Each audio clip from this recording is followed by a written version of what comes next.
maging si Ping Lacson po. Walang nakita na ebidensya linking Martin Romualdez dito sa mga pinag-uusapan na flood control scandal. Pero pilit nilang dinadawi.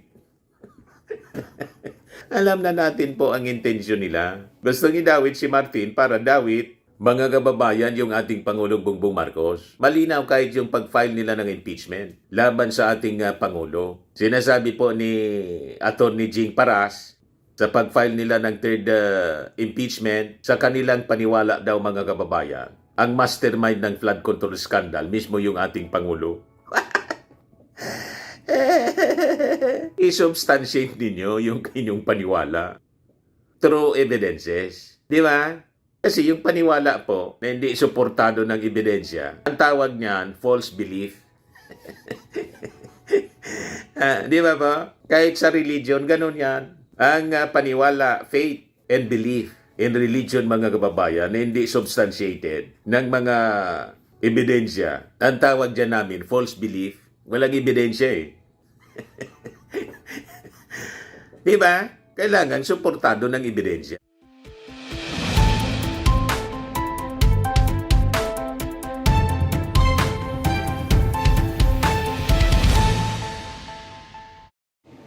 Hello po mga kababayan, si Dante Maravillas. Sabi dito sa latest na balita ng ABS-CBN, ehersito wants former Speaker Romualdez at Senate hearing on flood control. Ayaw talaga niya, Mr. Maravillas, tantanan si Martin Romualdez.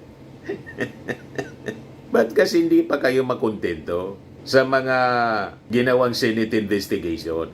Napakalinaw po, hindi sangkot si Martin Romualdez. So paulit-ulit na lang.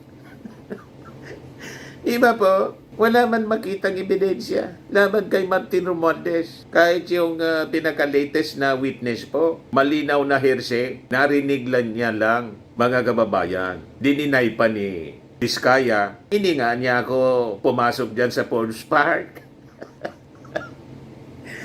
You see, pero hindi makontento yung ibang mga senador, mga kababayan. Talagang gusto nilang idiin si Martin Romualdez. Ito yung balita ngayon sa ABS-CBN.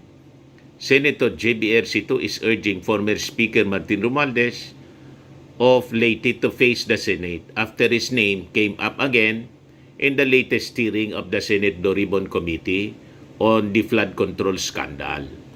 Senator Risa Ontiveros urged a similar call on Wednesday after two witnesses claimed before the panel on Monday that contractor Curly Vizcaya told them Romualdez allegedly bought a house that the witnesses' employer had been renting. Romualdez has denied this allegation linking him to Vizcaya. Romualdez also denied a past invitation to face the panel.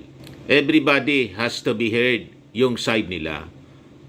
That's why I'm hoping that yung sinabi, binanggit ni Speaker Romualdez, would appear para marinig din natin yung side niya. Yan kung gusto ni Martin Romualdez, kasi may karapatan siya na mag-refuse. Diba? May tinatawag kayo dyan sa Senado, sa Congress na interparliamentary courtesy. Si Bato de la Rosa nga, in-invite ng Congress, ng House of Representatives, ayaw. Nang hindi mapilit si Bato, okay lang sa inyo. So, ang okay sa inyo, hindi okay pag si Martin Romualdez mag-refuse. Yan ang problema po. Hindi kayo fair. Pwede yung senador mag-refuse, pero yung congressman, hindi pwedeng mag-refuse. Kung gusto niya, tulad ni Libiste, pumunta doon at saka si Toby Chanco para magkwento, okay yun kung gusto. Pero kung ayaw, hindi mo man mapilit kasi may interparliamentary courtesy nga. Unang-una, paulit-ulit na lang yung mga kwento, mga kababayan. Yung witness, wala mang direktang knowledge. Narinig lang niya. Diba? Wala mang personal knowledge yung tao, yung mga witnesses na pinipresent ninyo dyan. So sabi ni JB Ercito, si Romualdez anya should air his side, especially since former Ako Bicol Representative Saldico, a central figure in the flood control mess, was chair of the House Appropriations Committee during his speakership. Due process lang tayo naman. We want to hear both sides. Ercito meanwhile did not indicate having any problems with the way the Blue Ribbon panel has handled the investigation, noting senators have been allowed to ask questions freely. Sa akin lang, huwag tayong ma-distract just because there are other big names that are being mentioned. But let us look who are the architects really of this modus. Again, it was really sa Department of Public Works, Bernardo, Henry Alcantara, Bryce Hernandez and company. And for the contractor sa side of the proponents from Congressman Toby Chanco testified, talagang it was Saldico and the contractors, no? Yun naman pala si Saldico. Di pilitin ninyong hanapin si Saldico at iarap dyan sa Congress, sa Senado. Anyway, si Saldico, hindi na po incumbent congressman. So, pwede na siya na isamo ninyo. Di na siya sakop ng interparliamentary courtesy siguro. Di ba? At saka, hanapin ninyo yung witness na nagtuturo kay Martin Romualdez, si Gutesa. Ba't hindi ninyo pinapatogi si Gutesa para ma-cross-examine? Kasi ang ginawa ni Gutesa, after na-implicate si Saldico, tapos si Martin Romualdez, nagtago na. Alatado masyado, mga kababayan. Maging yung ICI po, malinis si Martin Romualdez. Yan o, ICI, November 25, 2025. No finding of guilt versus Romualdez in Ombudsman referral. Maging si Ombudsman Rimulya, sabi ni Ombudsman Rimulya, Gutesa's affidavit has no value unless he swears oath. Ito yung sabi ni Congressman Abante. Again, Lacson says, there's no evidence versus Romualdez. Maging si Ping Lacson po, walang nakita na ebidensya linking Martin Romualdez dito sa mga pinag-uusapan na flood control scandal. Pero pilit nilang dinadawi. Alam na natin po ang intensyon nila. Gustong idawit si Martin para dawit mga kababayan yung ating Pangulong Bongbong Marcos. Malinaw kahit yung pag-file nila ng impeachment laban sa ating Pangulo. Sinasabi po ni Attorney Jing Paras sa pag-file nila ng third impeachment, sa kanilang paniwala daw mga kababayan, ang mastermind ng flood control scandal mismo yung ating Pangulo. I-substantiate ninyo yung inyong paniwala. True evidences. Di ba? Kasi yung paniwala po na hindi suportado ng ebidensya, ang tawag niyan, false belief. Di ba po? Kahit sa religion, ganun yan. Ang paniwala, faith and belief in religion, mga kababayan, na hindi substantiated ng mga ebidensya. Ang tawag dyan namin, false belief. Walang ebidensya eh. Diba? Kailangan suportado ng ebidensya. Halimbawa, yung pagkamatay ng ating Panginoong Jesucristo, tapos inilibing siya, di ba? Pinasok doon sa libingan niya. Sabi sa Bible, nabuhay uli at umakyat sa langit. Nang tiningnan po yung kanyang libingan, wala talaga doon yung ating Panginoon. Na-discovery, recorded siya. Yun ang ebidensya. So, ang ibig sabihin, yung paniwala ng mga Kristiyano na ang ating Panginoon namatay, nilibing, at nabuhay muli, suportado ng ebidensya. Hindi tulad ng ibang religion na yung kanilang dinodiyos po, namatay, hindi man nabuhay. Di ba? So, ibig sabihin yan, false ang kanilang pinaniniwalaan na religion. Ganon din po dito sa investigasyon. Napunta ka niya, Mr. Maravillas. Ino-compare natin sa belief. Kaya itong belief niya, paniwala niya daw, yung ating Pangulo, ang mastermind, mag-present kayo ng ebidensya. Kung walang ebidensya, ibig sabihin false ang inyong paniwala in your accusation, hindi suportado ng ebidensya. Ganon din kay Martin Romualdez. Gusto ninyong makulong si Martin, mag-present kayong ebidensya at i-file ninyo ang kaso. Para yung korte yung mag-try. Hindi yung puro kayo preskon. Ito yung malinaw. Allegation versus Romualdez, logically, physically impossible. Pagkatapos gusto na naman ninyong iharap sa investigasyon. Paulit-ulit. Para paulit-ulit yung propaganda. para pagmukain ninyo na may kasalanan si Martin, guilty. Yan po ang problema sa inyo. Maging si DILG Secretary John B. Crimolia sa interview, yung witness na si Gutesa, tingin niya daw fake. O ito po, pakinggan natin. Pero si Gutesa parang fake eh. Pero tingnan natin, we'll wait for the Senate na lang. Wala pa silang request sa amin. What do you mean fake po? Kasi Fake? napaka-inconsistent ng statement niya, yung niya. At sinabi ni Saldi, coincide eh. Si John B. Walang makitang yung katulad yung nakita sa ibang channel na yung sticker ng mga bag, late pala, iba-ibang date na binigay niya. Yung pinagdalahan ng pera ni Gutesa House under construction na ginagamit yung sticker. So yung mga ganyang klaseng kung sila makikita mo na medyo doubtful ang kanyang mga statement. Kaduda po. Pero si Gutesa parang fake eh. Puro piki po yung pinipresent nila, no? Iniharap nila mga testigo. Pag-aksayaan ba yan ng panahon, mga kababayan ni Speaker Martin Romualdez, sayang ng oras niyan na nag-ako sa piki. Walang dokumento, walang ebidensya, walang money trail, mga kababayan, walang COA findings. So, puro lang kwentuhan. Di ba? So, dapat due process po ang dapat bigyan natin ng weight, hindi yung ingay. Ingay sa social media, ingay sa mainstream media. Ebidensya dapat, hindi yung akusa ng akusa. Yung malinaw po. Walang dokumentong nagpapakita ng direct participation po sa sinasabi nilang flood control scandal laban kay Martin Romualdez. Walang testigong nag-ugnay ng instruction, approval or personal benefit na nagkinabang si Martin Romualdez. Walang paper trail na naglalagay sa kanya sa operational chain ng proyekto. So itong dahilan kung bakit malinaw po yung mga pahayag ni na Senator Ping Lacson na kilala po sa budget anti-corruption oversight. Magkakalusot ba yan sa masusing scrutiny po? Maingat si Ping Lacson.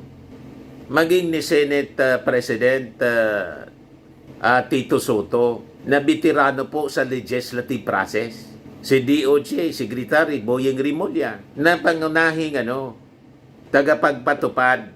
Si Ombudsman Rimulya ngayon, dating DOJ Secretary, di ba? Pangunahin siyang tagapagpatupad ng prosecutorial standards. Sabi nila, walang ebidensyang nag-uugnay kay dating Speaker Martin Romualdez sa flood control anomaly. Naintindihan na ninyo? At hindi sapat ang lumabas ng mga witnesses upang idiin si Martin Romualdez dahil nakaangklaan niya ito sa hearsay. Hearsay man lang, walang direktang knowledge yung mga nagsasalita. At saka due process action, mga kababayan, ang records ni Martin Romualdez. Bakit po? Hindi lamang po salita yung depensa, may aktual na aksyon din. Kasi po si Martin umarap mismo sa ICI investigation at voluntaryong nagsumiti po ng 100 pages ng sworn affidavit. Yung affidavit niya, naka-under oath. May attachment, paliwanag ng kanyang legislative role. At bukas po siya sa perjury kung may kasinungalingan doon sa kanyang sinabmit na sworn affidavit. Saka si Martin po, hindi tumakas ng bansa tulad ni Saldico. Di ba? Nandito lang siya. Pero tingnan ninyo, yung iba tumakas na. Patuloy siyang available para sa mga clarificatory hearings, saka supplementary submissions. Di ba po? Hindi siya umiiwas. Kasi po, mga kababayan, sa legal doctrine, ang voluntary appearance at saka yung tinatawag na sworn disclosure po, indikasyon po siya ng good faith. He is in good faith. At saka absence ng flight risk. Kasi po, pag ang tao guilty, tumatakas, umiiwas sa investigasyon. Tulad ni Sarah, iwas Chucky at Pusit. Tulad ni Bato de la Rosa, nagtago na, wala pa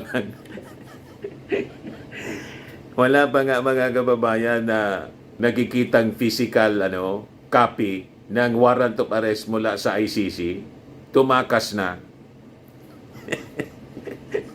Pero mga kababayan, kung makapagyabang. Make my day, Mr. Trillanes. Kahit sumama ka pa sa pagposas. Si Pulong, ang sabi, handa siyang magpaimbestiga pagkatapos ng imbitahan kung ano-ano ng rason para hindi mag-attend. Si Harry Roque, tumakas mga kababayan hanggang ngayon puganti na. Ayan ang mga malinaw na guilty siguro. Kaya umiiwas, ayaw harapin yung mga investigasyon. Hindi nga nun si Martin Romualdez po. Ngayon, sa pamantayan mga kababayan ng batas, hindi lahat ng kapangyarihan ay pananagutan. So, importante mga kababayan na linawin natin ito sa istruktura ng ating gobyerno. Kasi po, ang speaker, hindi po siya implementing officer. Ang mga flood control projects po, malinaw na idinaan po sa mga implementing agencies nang i-implement po ng DPWH. Tapos, yung mga contractors na nangurakot doon, ibig bang sabihin, pananagutan yun ng speaker? Di ba? Ang nagnakaw taga DPWH, engineer, director, USEC, secretary. Tapos, ituturo mo sa pagnanakaw, yung speaker, anong kinalaman doon ng speaker sa pag-implement ng mga projects na ninakaw ng implementing agencies at ng kasabwat na kontraktor? Di ba? Guilty na pala sa pananagutan yung speaker kasi nagnakaw yung mga taga-DPWH. Kung sino na ang nagnakaw na engineer ng DPWH, yun ang dapat tabulin at ikulong.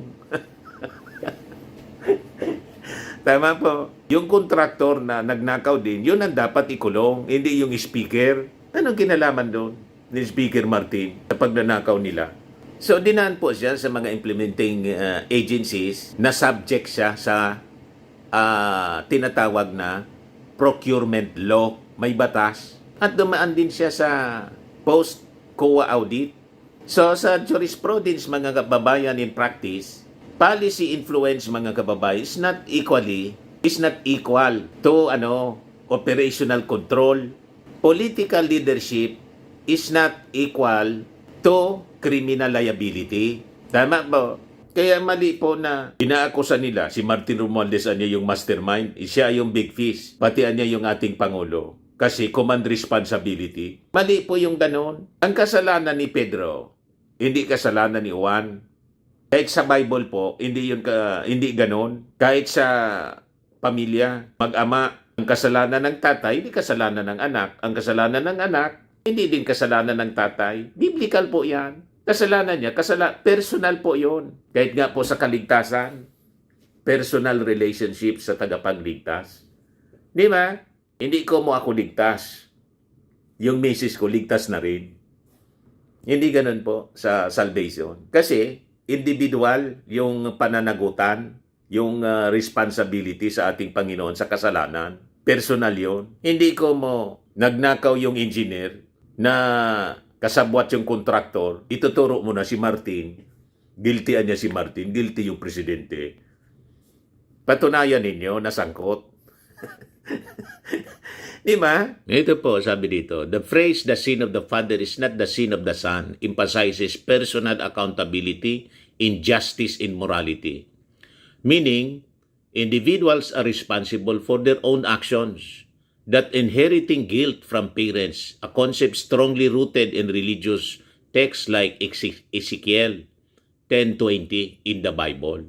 Sabi diyan sa Ezekiel 18:20, the soul whose sin shall die, the son shall not bear the guilt of the father, nor shall the father bear the guilt of the son. The righteousness of the righteous shall be upon himself, and the wickedness of the wicked shall be upon himself. So personal po yung pagkakasala, hindi yung kasalanan ng engineer, kasalanan na ni Speaker Martin, pati ng ating Pangulo. Nagnakaw yung congressman, nagnakaw yung kontraktor, nagnakaw yung taga-DPWH, ituturo ninyo yung presidente at saka yung speaker. Walang ganon. Yung presidente, siya mismo yung nagpa-imbestiga. Pagkatapos, binabaliktad ninyo. Kaya po, tama ang ating posisyon kasi ang posisyon ko po, biblical. Hindi kayo obra sa biblical principles kasi hindi magkakamali po ang Bible. tayo na tao magkakamali. Pero ang Bible kasi, that is the word of God, hindi magkakamali. So, hindi pwede na ituro ninyo si Martin, ituro ninyo yung presidente unless nag-utos mismo siya na magnakaw sila para magkinabang sila mismo. Walang ganun po. Iniutos ba ng ating Pangulat sa kanil speaker na nakawin yung pondo at gawing ghost yung mga flood control projects or gawing substandard? May ganun ba kayong narinig na utos ng ating Pangulo? Wala. Galit na galit nga po siya nang madiscover niya. Pinagmamalaki niya yung mga flood control na pinagawa niya. Yun pala, maraming ghost at substandard. Kaya nalubog yung mga tao sa baha. Kaya isa nagpa-imbestiga at sinabi niya sa SONA, maya naman kayo. And the rest is history. Di ba po mga kababayan, yan ang malinaw. Pagkatapos ngayon, babaliktaran ninyo yung ating Pangulo. Una, si Martin yung tinatarget ninyo para isangkot yung ating Pangulo. At paulit-ulit ninyong sinasabi, walang big fish. Kasi ang nasa isip ninyong big fish na dapat makulong si Martin at saka yung ating Pangulo, mag-present muna kayo ng ebidensya. Pag may malakas kayong ebidensya, ikaso ninyo si Martin. Ikaso ninyo yung ating Pangulo. Ganun lang. Kaya lang, pati nga yung impeachment po, may na yung yung mga aligasyon ninyo. Kaya hindi tinanggap. Walang endorsement. Yan ang problema sa inyo eh. So kung walang patunay po ng utos sa kapakinabang at pakikipagsabuatan, walang criminal o administrative accountability po yung tao. And in this case, si Martin Romualdez, wala siyang criminal and administrative accountability. Hindi man ninyo napatunayan na iniutos ng ating Pangulo, ng ating speaker. Wala kayong ebidensyang nagkinabang at nakipagsabuatan. Kahit nga doon sa BICAM report, walang pirma doon si speaker. Kasi nga po, hindi man siya parte ng BICAM, pero pilit ninyong kinakaladkad si Martin. So that is not fair, mga kababayan. So ang mas malawak na context sa totoo lang mga kababayan ay yung Quadcom at saka nabuking na sistema. Ang timing po kasi mga kababayan ng atake ay hindi po hiwalay sa naging aksyon ng Kamara sa ilalim ng kanyang liderato, kaya pinag-iinitan ng todo si Martin Romualdez dahil sa mga naging aksyon ng leadership niya, lalo na nung nabuo yung Quadcom, kaya nanggigigil sila kay Martin. Nabuking kasi sila. Sa mga investigasyon na ginawa ng Kongreso, gusto nilang tumabla. Yan ang malinaw dyan. So alam naman natin, yung Quadcom halimbawa, pinagsanib ng mga committees, tinutukan noon, mga kababayan, ang Pogo operations. Kaya naging wanted siya, kinasuhan ng qualified human trafficking, si Harry Roque. Other than yung Pogo operations, yung illegal drugs, human trafficking, financial crimes at money laundering. Nagigets na ninyo kung bakit pinag-iinitan nila ng todo si Martin Romualdez? Malamang yung mga sangkot dito at mga financiers, mga kababayan, na talagang tumiba during the previous administration. Namayagpag sila eh. Sila ang gigil na gigil kay Martin. Dapat niya mapin down natin si Martin, pati yung ating Pangulo. Kasi ito yung naging focus ng Marcos administration. Tuldukan itong mga matitinding krimen na nangyayari po. Na hindi po ito pinabayaan ng previous administration. Kahit yung war on drugs po, piki. Diba? Yun ang lumabas sa mga kwento, mga kababayan. Fake drug war. So ano yung nangyari sa Quadcom investigations? May mga lumabas. Factual result po. May mga lumabas na mga sworn statements. May nailatag na mga financial operation links. Financial at operational links. May nailantad na political structure. Political protection structures. Kaya sila galit na galit. Nabuking. Ito kasi yung kauna-unahang pagkakataon na systemic at institutional yung pagbusisi. Hindi po isolated cases po, mga kababayan. Then, comes now ang impeachment ni Sara Duterte. Na ito po ay isyong pera. Hindi man po ito isyong apelyido dahil siya ay Duterte. Kundi dahil nawaldas yung pera. Kaya lang, siyempre, ang nagwaldas, natumbok na si Sara, yung confidential funds. So, importante mga kababayan talaga na may tama natin yung naratibo. Kasi po, sa totoo lang, ang impeachment laban kay Sara ay nakatuon sa confidentials in intelligence funds. May isyong lack of itemization, transparency, audit limitations. Ito po ay constitutional accountability mechanism. Hindi po sa personal attack tulad ng pinapalabas nila na iniipit po si Sara. Walang gano'n na iniipit siya. Kumbaga siya naiipit kasi may ginawa siyang mali. Di ba? Ang gusto kasi nila pabayaan na lang. Payag kayo sa ganon. Hindi may paliwanag yung mga pagastos ng pera. Mga beneficiaries, puro chichiria. Mary Grace Piatos. Hindi pa pwede yung ganon. So ayon po sa ating Constitution, 1987 Constitution, ang Kamara po ay may exclusive power to initiate impeachment. Kapag may reklamo at kompleto, may endorsement, hindi tulad ng walang endorsement gustong tanggapin nila, gustong ipatanggap, may defect, may diferensya po So may obligasyon ang House na tanggapin at iproseso. So ginawa lang mga kababayan ng House ang kung ano yung itinakda ng ating saligang batas. Ito po yung dahilan kung bakit umuusok palagi, galit na galit si Sara Duterte kay Martin Romualdez at ang kanyang mga supporters. Dahil po lumabas nga yung mga issue sa kanya, yung baho po, sumingaw ng sumingaw at na-impeach po si Sara. 215 members yung pumirma, mga kababayan. At may naghabol pa nga, I think na naging 245. Super majority, mga kababayan, pumirma para i-impeach si Sara. So comes now the political backlash. So yung proseso naging personal na po. Kasi sa politika po talaga may predictable reaction. Kapag may investigasyon, siyempre may nasasaktan. Kapag may exposure, siyempre may gumaganti. Kapag nawala yung protection, nagiging agresibo ang depensa. So dito na po pumapasok yung mga pinapakalat nila na fake news, character assassination, narrative warfare laban kay Speaker Martin Romualdez. Ayaw nilang tantanan. Nasaktan Gusto nila pagtakpan lang ang mga kabuktutan na pinagagawa nila mga kababayan sa ating mga mamamayang Filipino. Payag kayo sa ganon? So comes now itong nakikita natin, naririnig natin paulit-ulit na paratang laban kay Martin kahit wala pong ebidensya. Pero po sa batas malinaw naman po. Hindi po nadadagdagan ang bigat ng kaso sa pagpapakalat ng paulit-ulit na kasinungalingan. Di ba po?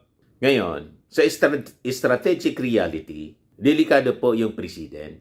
Kung papayagan, mga kababayan, na ang speaker ay sisihin sa lahat ng issue, sa lahat ng proyekto na may issue, ang investigador gagawin ng akusado. At ang due process, mapapalitan po ng galit. Or kung ang due process palitan ng galit, ang magiging resulta, wala nang leader ang kikilos. Wala nang investigasyon ang uusad. Mas lalakas niyan ang tunay na korap. Kasi po, walang maglalakas ng loob na magbukas ng kaso. Di ba po? Kasi laging binibultahan gamit yung mga kasinungalingan. So, paano na tayo niyan pag ganyan ang magiging kalagayan natin? So wag nating payagan na magtagumpay po yung kasamaan laban sa kabutihan, mga kababayan. Pinalalabas nila yung nag-iimbestiga, sila na yung masama, yung inaimbestigahan, yung mga totoong sangkot, sila yung inaapi at victim. Binabaliktad po nila lahat, mga kababayan, ng kwento. So ang batas po, hindi po echo chamber. Walang ebidensya, walang pananagutan. Yun dapat. Gusto mong papanagutin yung tao, di maganap ka ng ebidensya.